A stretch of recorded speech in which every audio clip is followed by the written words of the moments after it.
नमस्कार विद्यार्थी मित्रांनो आपलं सर्वांचं स्वागत आहे तलाठी भरती 2022 प्रिव्हियस इयर क्वेश्चन्समध्ये। प्रश्नसंच 41 आपला चालू आहे। सगळ्या जिल्ह्यांचे पेपर आपण बघतोय 2011 ते 19 दरम्यानचे, ज्यामध्ये जी के, मराठी, इंग्रजी, गणित आणि बुद्धिमत्ता।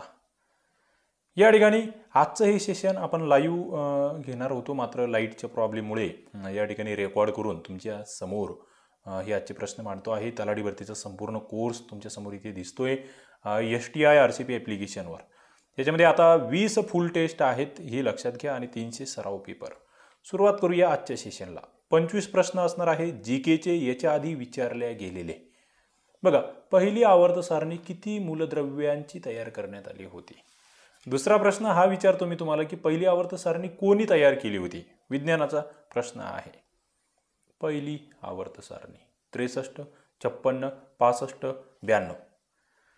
पहिली आवर्त सारणी ही 63 मूलद्रव्यांची होती। नंतरची मग ती आधुनिक आवर्त सारणी आहे। हे लक्षात ठेवा, धातू ओढून तार काढता येणारा जो गुणधर्म आहे, धातूपासून तार तयार करतो आपण, त्याला काय म्हणतात? नरमपणा, ठिसूळपणा, वर्धनीयता, तन्यता। क्रमिक पुस्तकामधला हा प्रश्न आहे आणि या ठिकाणी त्याला तन्यता, ताणल्या जातं ते थोडक्यात, ताणणी। वर्धनीयता म्हणजे काय? पत्रा तयार करणे आपण त्याला म्हणतो। पुढे 1813च्या चार्टर ॲक्ट संदर्भात काय खरे नाही? बघा, हा यावर अनेक वेळा प्रश्न आलेले आहेत। आपण राज्यसेवेच्या पेपरमध्ये सुद्धा असा प्रश्न बघितला। चार्टर ॲक्ट 1813 या कायद्यान्वये 1793च्या सनदेचे नूतनीकरण या ठिकाणी केले। या कायद्याने ब्रिटिशांच्या साम्राज्यवादी धोरणाला पायबंद बसला। बघा, साम्राज्यवादी धोरणाला पायबंद, कंपनीचा भारतीय वापरावरील एकाधिकार नष्ट केला आणि भारतातील शिक्षणासाठी वार्षिक 1 लाख रुपयांची तरतूद केली गेली। 53 नंबरचा प्रश्न आहे, चुकीचं काय? पहिलं म्हणजे 1793च्या सनदेचं नूतनीकरण आहे। 1793 याच्या आधीची सनद। ब्रिटिशांचं साम्राज्यवादी धोरण कमी झालं असं इथे नाही म्हणता येते, हे चुकलं। हा, भारतातील जो व्यापारी आहे त्याचा एकाधिकार नष्ट झाला, बरोबर आहे। 1 लाख रुपयाची तरतूद त्या ठिकाणी होती वार्षिक, ते सुद्धा बरोबर आहे। 53 नंबरचा प्रश्न। पुढे जातो मी। खालील निरनिराळ्या सामाजिक संस्था व त्यांचे संस्थापक यांच्या जोड्या आहेत, चुकीची जोडी ओळखा। सामाजिक संस्था आणि संस्थापक: सत्यशोधक समाज महात्मा फुले, परमहंस सभा दादोबा पांडुरंग, भारत सेवक समाज गोपाळकृष्ण गोखले, मानवधर्म सभा राजाराम मोहन रॉय। चुकीचं काय? बघा, सत्यशोधक म्हटलं महात्मा फुले, कधीची स्थापना आहे, कोणता ग्रंथ गाजलेला? परमहंस सभा दादोबा पांडुरंग तरखडकर, मराठी भाषेची पाणिनी।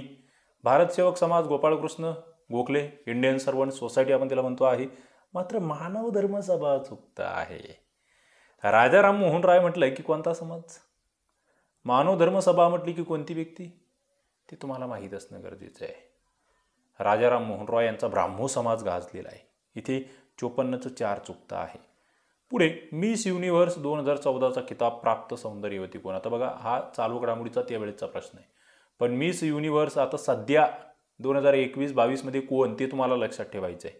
सांगा कमेंट बॉक्समध्ये मला, गुगलला सर्च करा, चालू घडामोडीच्या पुस्तकामध्ये सर्च करा।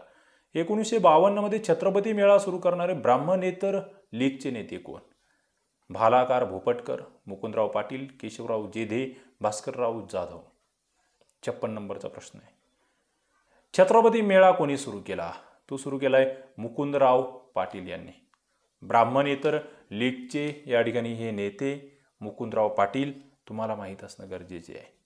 पुढे खालीलपैकी कोणती जोडी चुकीची आहे? चुकीची जोडी: सुखदायक राज्यप्रकरणी निबंध विष्णू भिकाजी गोखले, माझ्या आठवणी व अनुभव महर्षी वीरा शिंदे, आगम प्रकाश व निगम प्रकाश गोपाळ हरी देशमुख, वेदोक्त धर्मप्रकाश विष्णू शास्त्री पंडित। बघा, चुकतं काय? पहिले हे सुखदायक राज्यप्रकरणी निबंध कोणी लिहिला? चालू घडामोडी, जीके, सगळे प्रश्न या ठिकाणी आपण घेतोय। इतिहासाचा हा प्रश्न आहे। विष्णू भिकाजी गोखले यांचे निबंध तुम्हाला माहीत असले पाहिजे। माझ्या आठवणी अनुभव हे महर्षी वीरा शिंदे यांचे आहे। आगम प्रकाश आणि निगम प्रकाश गोपाळ हरी देशमुखांचे। वेदोक्त धर्मप्रकाश मात्र चुकता आहे। विष्णू शास्त्री पंडित यांचे सुद्धा काही ग्रंथ गाजलेले, नक्कीच सर्च करा आणि उत्तर द्या। पुढे सातमाळा अजिंठा डोंगर रांगामध्ये टिंबटिंबच्या लेण्या आहेत। 58 नंबरचा प्रश्न। कार्ला, वेरूळ, घारापुरी, पितळखोरा, सातमाळा, अजिंठा डोंगर रांगा. या रांगांमध्ये असलेल्या जागतिक पातळीवरच्या लेण्या म्हणाल तर वेरूळच्या लेण्या. वेरूळ या ठिकाणी कोणतं हे आहे हो ज्योतिर्लिंग, त्याला कोणत्या नावाने आम्ही ओळखतो कमेंट बॉक्समध्ये सांगायचं आहे. खाली डोंगर आणि ते ज्या जिल्ह्यात मोडतात ते जिल्हे दिले, डोंगर आणि जिल्हे. चुकीची जोडी ओळखा बघा. आमा शिवचे डोंगर सातारा, निर्मलचे डोंगर नांदेड, पुसदचे डोंगर वर्धा, तोरणमाळचे डोंगर नंदुरबार. चुकीचं ओळखा. 59 नंबरचा प्रश्न आहे. आमाशिवचे डोंगर साताऱ्याला आहेत बरोबर, निर्मलचे डोंगर नांदेडमध्ये आहे, तोरणमाळचे डोंगर नंदुरबारमध्ये आहे, मात्र वर्धा आणि पुसदचे डोंगर ही जोडी या ठिकाणी चुकते आहे. पुढे भीमा व शिना यांचा संगम जेथे होतो ते दक्षिण सोलापूरमधलं स्थान कोणतं. बघा नद्यांच्या संगमावर तुम्हाला प्रश्न विचारले जातात. पिलीव, वैराग, मद्रूप, कुडल. बघा भीमा आणि सीनाचा संगम मित्रांनो दक्षिण सोलापूरमधल्या कुडल या ठिकाणी हा संगम होतो आहे, हे तुम्हाला लक्षात ठेवायचं आहे. पुढे तुमच्यासाठी सुवर्ण संधी आहे. जे तलाठी भरतीची तयारी करणारी मित्र आहेत, सध्या आपण समर सेल सुरू केलेला आहे. उन्हाळी ऑफर, उन्हाळी डिस्काउंट धमाका काही म्हणा तुम्ही त्याला. 12 ते 22 मे जे मित्र तलाठी भरतीची तयारी करतायत आत्ताच कोर्सला ॲडमिशन घेऊन घ्या. अत्यंत माफक शुल्कामध्ये 20 फुल टेस्ट, प्रत्येक विषयाचे घटक wise lectures, subject wise test आणि डेली लाईव्ह सेशन तुम्हाला बघायचं असेल तर हे ॲप्लिकेशन डाउनलोड करा. STI RCP application. आणि या ॲपवर जाऊन तुम्ही आधी डेमो लेक्चर बघा, डेमो PDF सोडवा. फ्रीमध्ये खूप सारं तिथे आहे. आधी ते बघा, ते आवडलं तर या ठिकाणी कोर्सला प्रवेश घ्या. तुमच्याकडे ही 10 दिवस आहेत. जेवढे लवकर प्रवेश घ्या तेवढं कमीत कमी फीसमध्ये तुम्हाला या ठिकाणी प्रवेश भेटणार आहे. पुढे जाऊया आपण पुढच्या प्रश्नाकडे. प्लेइंग इट माय वे कोणाचंही चुकणार नाही. आत्मचरित्र कोणाचं आहे. आत्मचरित्र आहे सचिन तेंडुलकर यांचं. जागतिक बँकेचे अध्यक्ष कोण आहेत, सध्याचे कोण. वर्ल्ड बँक तिचं मुख्यालय कुठे, तिची स्थापना कधी झाली, जागतिक बँकेवर तुम्हाला तयारी करून ठेवायची आहे. IMF ची स्थापना, IMF चं मुख्यालय मला सांगायचं आहे. 63 नंबरचा प्रश्न तुमच्या समोर आहे. कोणती घटनादुरुस्ती जी मूलभूत हक्काशी संबंधित आहे, त्यामध्ये दुरुस्ती करण्याचा अधिकार भारतीय संसदेला प्राप्त झाला अशी घटनादुरुस्ती कोणती. 24वी, 26वी, 42वी, 44वी. 63 नंबरचा प्रश्न आहे मित्रांनो. ती घटनादुरुस्ती होती 24वी. 1971 मध्ये झालेली ती घटनादुरुस्ती आहे. लक्षात ठेवावी लागेल. पुढे आपण जातोय. कोणत्या बाबींचा सिंघवी समितीच्या शिफारशीमध्ये समावेश नव्हता. बघा पंचायत राजवरचा हा प्रश्न आहे. सिंघवी समिती माहिती असली पाहिजे. पंचायत राज संस्था संविधानिक दर्जा मिळावा अत्यंत महत्त्वाची शिफारस आहे. तिचे 73वी आणि 74वी घटनादुरुस्ती कोणत्या समितीच्या शिफारशीमुळे झाला असं विचारलं ना तर हे उत्तर येतं सिंघवी समिती. लोकांच्या लोकशाहीतील प्रत्यक्ष सहभागामध्ये ग्रामसभा एक महत्त्वाचे माध्यम म्हणावे. ग्रामपंचायतीच्या आर्थिक स्रोतामध्ये वृद्धी घडवून आणावी. पंचायत राज्यातील जिल्हा व तालुका स्तर वगळून ग्रामपंचायती आणि राज्य शासन यांच्यामध्ये प्रत्यक्ष संपर्क ठेवावा. 64 नंबरचा प्रश्न आहे. सिंघवी समितीमध्ये बघा पहिलं हे पंचायत राजला संविधानिक दर्जा बरोबर आहे. इथे ग्रामसभा एक महत्त्वाचं माध्यम बरोबर आहे. ग्रामपंचायतीच्या आर्थिक स्रोतांमध्ये वृद्धी घडवून आणावी हे सुद्धा बरोबर आहे. हा ग्रामपंचायत आणि राज्य स्तरावर डायरेक्ट संपर्क नाही, काही गरज नाही. इथे हे चुकीचं आहे. जिल्हा परिषद आणि राज्य शासनामध्ये प्रत्यक्ष संपर्क आपण म्हणू शकतो. इथे चौथं चुकलं. पुढे स्वातंत्र्योत्तर काळामध्ये दारिद्र्यविषयक अभ्यास करणाऱ्या तंत्रज्ञांमध्ये कोणाचा समावेश होणार नाही. बघा दारिद्र्यविषयक समित्या तुम्हाला माहीत असतील तर उत्तर देता येईल. अर्थशास्त्राचा प्रश्न आहे आणि अर्थशास्त्र करा नीट. तिथे 2-3 प्रश्न तुम्हाला अर्थशास्त्रावर येतात. काही चालू घडामोडीचे प्रश्न आर्थिक घडामोडी म्हणून त्या ठिकाणी विचारले जातात. प्रा. V. Dandekar, doctor Nilkanth Rath, MS Ahluwalia, John Malthus. 65 नंबरचा प्रश्न आहे. बघा वी. दांडेकर आहेत, डॉक्टर नीलकंठ रथ आहेत, MS अहलुवालिया आहे. माल्थस नव्हे, माल्थसने लोकसंख्येचा सिद्धांत मांडला. ओके, ते माहीत असलं पाहिजे. मग या समित्या त्यांच्या शिफारसी बऱ्याच बाबी आहेत. जन्मदर म्हणजे एका वर्षातील टिंबटिंब व्यक्तीमागील जन्माचे प्रमाण. 65 नंबरचा प्रश्न. 1000, 100, 10,000, लाख. बघा एका वर्षामध्ये किती व्यक्तीमागील जन्माचं प्रमाण, तर 1,00,000 व्यक्तीमागील जन्माचं प्रमाण. त्याला आम्ही जन्मदर असं म्हणतो आहे. खालील कोणत्या संस्थेमार्फत देशातील राष्ट्रीय उत्पन्नासंबंधीचे निष्कर्ष घडले. बघा तुम्हाला इथे अर्थशास्त्रावर 3 आणि ह्या पुढचा 4 प्रश्न या ठिकाणी आहे एका परीक्षेमध्ये. 25 पैकी 4 प्रश्न अर्थशास्त्रावर आहे. मित्रांनो, मी जे अर्थशास्त्राचे बेसिक लेक्चर घेतले का ते बघा सगळे. Indian standard institute, central statistical organisation, national survey of India, planning commission. 67 नंबरचा प्रश्न बघा. सेंट्रल स्टॅटिस्टिकल ऑर्गनायझेशन आहे, SSO आपण तिला म्हणतोय. ती संस्था जी राष्ट्रीय उत्पन्नासंदर्भात निष्कर्ष काढते. औद्योगिक क्षेत्रामध्ये वित्तपुरवठा करणारी शिखर बँक कोणती?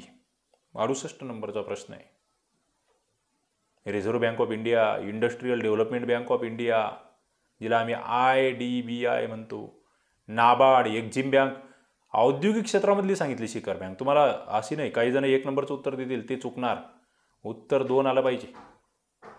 वाराणसी, कन्याकुमारी हा कोणत्या क्रमांकाचा राष्ट्रीय महामार्ग आहे? याच्यावर अनेक वेळा प्रश्न विचारले गेले. NH7 लक्षात ठेवायचं. 3 नंबरचं उत्तर.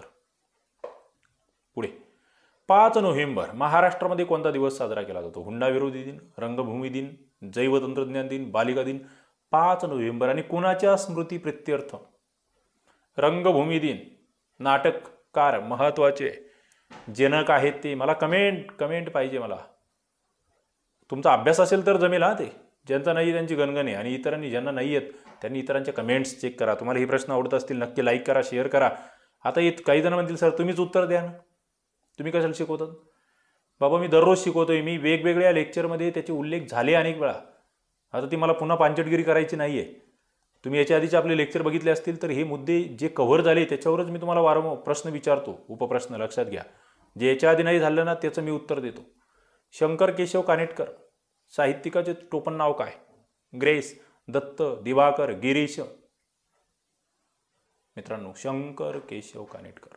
कवी गिरीश. ग्रेस कोणाचं टोपण नाव? ग्रेस. दिवाकर कोणाचं टोपण नाव आहे? बी कोणाचं टोपण नाव आहे? मराठी व्याकरणातला तो खरं म्हणजे प्रश्न आहे. पीतक्रांती कशाशी संबंधित आहे? पीतक्रांती कोको, तेलबिया, रेशीम, फळ उत्पादन. पीतक्रांती ही तेलबियाशी संबंधित आहे. विषाणूमुळे न होणारा रोग म्हणजे गोवर, देवी, हिवताप, चिकनगुनिया. 73 नंबरचा प्रश्न आहे बघा. विषाणूमुळे देवी होतो, विषाणूमुळे गोवर होतो, विषाणूमुळे चिकनगुनिया होतो, हिवताप नाही होत विषाणूमुळे. विश्व मराठी साहित्य संमेलन तुम्हाला विचारलं गेलं होतं. आता सध्या कुठे घडतंय? यावर्षीचं आपलं रेग्युलर साहित्य संमेलन कुठे घडलं? ऑस्ट्रेलियन ओपन तुम्हाला लक्षात ठेवायची. चला, यावर्षीचा विजेता कोण? आणि आपल्यासमोर मग तलाठी भरतीचा कोर्स आहे, तलाठी भरतीची टेस्ट सिरीज आहे, गणित बुद्धिमत्तेचा कोर्स आहे, मराठी इंग्रजी व्याकरणाचा कोर्स आहे. STI RCP ॲप्लिकेशन डाउनलोड करा आणि आपला अभ्यास सोपा करा. या ठिकाणी आपण थांबूया. धन्यवाद. आणि संध्याकाळी पुन्हा 10 PM ला आपलं लाईव्ह राहील, त्याला सुद्धा हजर राहा. डेली लाईव्ह सेशन 8 PM ला सुद्धा आपण लाईव्ह घेण्याचा प्रयत्न करू. डेली लाईव्ह बघायची असेल या ठिकाणी या चॅनलला सबस्क्राईब करून ठेवा. थांबतोय. धन्यवाद.